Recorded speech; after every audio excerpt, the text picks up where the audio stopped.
Hi everyone, Nikkei Rising Coordinator Matt here. Vibe with me as we explore the ways that the Japanese American community comes together for Day of Remembrance, and I'll share a little bit of personal insight into organizing one of these amazing programs. February 19th is a familiar date within the Nikkei community.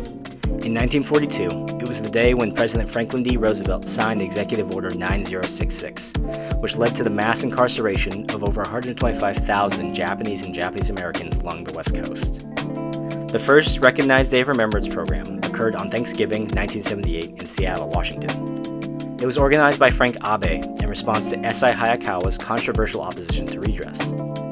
The success of that first Day of Remembrance program inspired the Portland chapter of the JCL to host their own DOR program on February 19th of the following year. Since then, Day of Remembrance, or as we now often say DOR events, have been held on or around this date. Today, many see DOR as a form of resistance, as we not only commemorate Executive Order 9066 and the impact that the incarceration had on our families, our community, and our country, but also the many similar yet distinct instances of injustice that have occurred in our nation, both historically and still happening today. A question that always arises when organizing DOR is how we keep this history and these experiences relevant. Most often, we tackle that question with the theme that most DOR programs have. Many DORs have been organized around panel discussions, film screenings, and artistic performances, just to name a few. This year was actually my fourth year as chair of the Day of Remembrance Los Angeles Committee.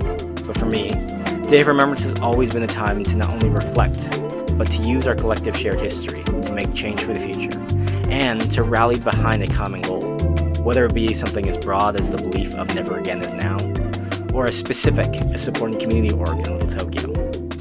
It is a day that we can truly be yakamashi, loud ones. Day of Remembrance Los Angeles is actually a beautiful example of the community coming together, as our program is organized by many Los Angeles and Little Tokyo-based community orgs. This year's theme, The Power of Action, Silence Today, and Justice Tomorrow, helped us look to our past to inspire action to be taken in the present. As with most DORs, there's an element of tradition, and for Day of Remembrance Los Angeles, we do this through our camp roll call, similar to the one done at the annual Manzanar pilgrimage. In fact, we actually use the Manzanar Committee's camp flags, which are helped carried by local Boy and Girl Scouts. Each flag bearer is joined by a survivor from the camp or a descendant, and we read out the names of all 10 WRA camps, as well as the many other Department of Justice and INS sites that were used during the war. Afterwards, we take time to honor and remember all of those who have passed in our community over the past year.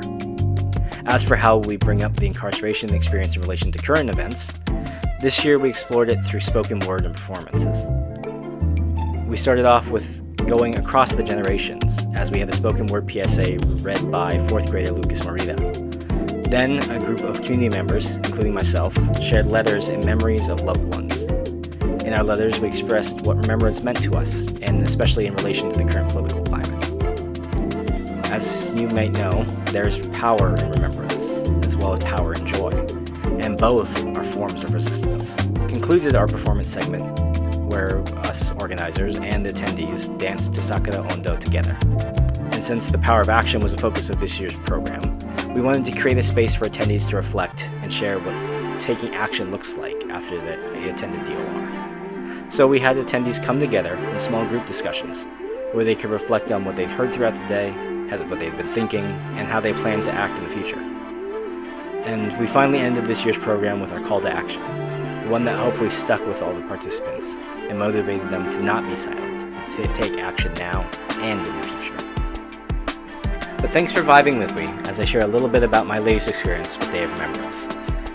We would love to hear what Day of Remembrance means to you, so let us know in the comments if you joined any programs this year and what your thoughts were. Please make sure to like this video and follow us here on YouTube as well as on Instagram. Also, make sure to follow our parent organization, Japanese American Memorial Pilgrimages. Thanks for watching!